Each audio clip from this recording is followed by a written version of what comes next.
Welcome to the Slop Temple. We pray this video helps. You start by matching capacity. Choose a stabilizer rated at or above your AC's wattage with about 20% headroom.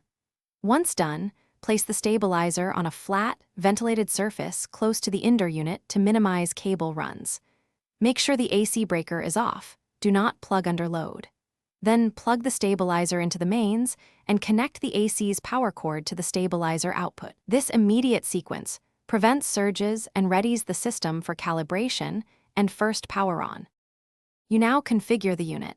Set the voltage cut-in and cut-out thresholds to match your local supply, commonly 180 V cut-in and 260 V cut-out, and enable any soft start or delay timer for 3 to 5 minutes.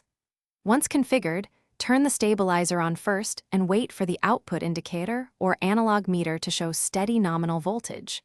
This step conditions the output. Only then switch on the AC. Doing this prevents compressor stress and gives accurate stabilization under load.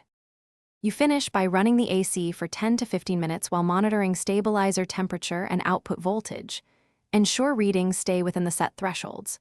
If you see persistent undervoltage or overvoltage on the display, switch off and recheck connections, breaker status, and that capacity matches the AC.